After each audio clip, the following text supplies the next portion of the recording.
लोग मुझे विंक गर्ल के नाम से बुलाते हैं और मुझे नहीं लगता कि ये नाम मेरा ज़िंदगी भर पीछा छोड़ने वाला है। ऐसा बोलते ही अपने आप में के बारे में बताते हुए प्रिया प्रकाश वारियर। उनके एक विंक ने उन्हें रातों रात फेमस कर दिया और उन्हें इंटरनेट की दुनिया में सबके सामने प्रेजेंट कर दिया। 2022 में उन्हें एक साइबर क्राइम कैंपेन के लिए देखा गया, जिसके बारे में अवेयरनेस लोगों तक फैला रही थी। प्रिया प्रकाश वारियर को एक्चुअली एक्टर बनने का बचपन से ही शौक था। उनके स्कूल दिनों में ही उन्होंने ऑडिशन देना स्टार्ट कर दिया था। कॉलेज में उन्हें एक जूनियर आर्टिस्ट का चांस मिला, जिसमें उन्हें एक मलयालम फिल्म ओरू अडार लव के लिए कास्ट किया गया। इस सीन को करने के लिए उन्हें सिर्फ 5 से 10 सेकंड का मौका मिला, जिसमें उन्हें एक सॉन्ग के लिए छोटा सा एक एक्ट करना था। प्रिया प्रकाश ने बताया कि एक्चुअली ये जो विंकिंग थिंग था एक्चुअली किसी तरीके से प्लान नहीं था। उन्हें डायरेक्टर ने पूछा कि आपको छोटा सा कुछ भी ऐसा एक्ट करना है जिसमें लगे कि आप एक क्यूट कपल हैं और आप लोगों के बीच बहुत ही अच्छा प्यार वाला रिश्ता है।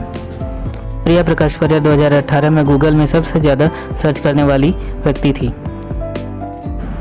बहुत से लोगों ने उसे नेशनल क्रश का नाम दे दिया।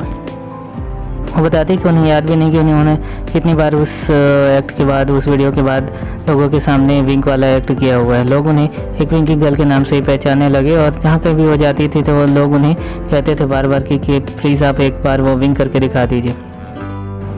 ओवरनाइट सेलिब्रिटी के बाद रातों रात लोगों द्वारा पहचाने जाने के बाद प्रिया बताती है कि कैसे उनका स्ट्रगल एक्चुअली लाइफ में स्टार्ट हो गया। वो शुरू से चाहते थे कि एक एक्टर बन सके, मगर लोगों का जो एक्सपेक्टेशन था वो काफ़ी हाई हो गया था। अच्छे कैरेक्टर पाने के लिए वो स्ट्रगल करने लगी और उन्होंने बहुत सारे ऑडिशन देने स्टार्ट कर दिए। वो कहती थी कि उन्हें एक तरीके का रोल या एक ही तरीके का कैरेक्टर करना पसंद नहीं था। सो वो नहीं चाहती थी कि लोग उन्हें टाइप कास्ट करें या उन्हें उसी रूप में ही देखे जैसा वो पहले वीडियोस।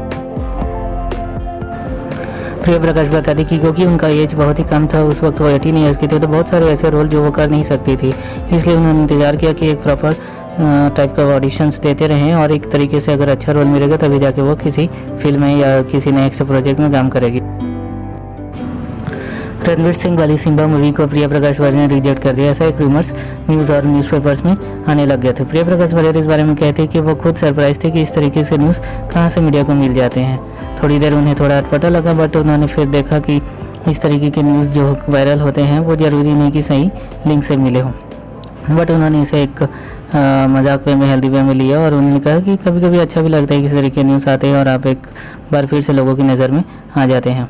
और फिर मैंने उसे एक पॉजिटिव वे में लिया और सोचा कि काश अगर ऐसा होता तो मेरी लाइफ या मुझे एक अच्छी मूवी मिल जा रही।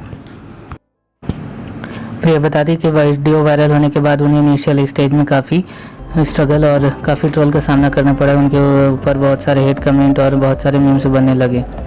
सो उस वक्त उनको ये सब चीज़ों की आदत नहीं थी, इसलिए इन्हें बहुत ही ज़्यादा परेशानी होती थी। वन उनके फैमिली भी बहुत ज़्यादा इसमें परेशान हो जाती। फिर धीरे धीरे जब आप इस तरीके से कंटेंट में और इस तरीके से लोगों के बातचीत में शामिल हो जाते हैं तो कहती हैं कि इस तरीके के न्यूज़ फिर धीरे धीरे आपके आदतन बन जाते हैं और आप उस पर ज़्यादा ध्यान नहीं देते हैं। मगर इंटरनेट का ये बहुत ही डार्क सर्कल है। प्रिया बताती कि उस वक्त उन्हें इस इंटरनेट के डार्क साइड के बारे में बिल्कुल भी पता नहीं था। वो नहीं जानती थी कि इस तरीके से सोशल मीडिया का गलत यूज़ भी किया जा सकता है किसी पर्सनालिटी के अगेंस्ट में।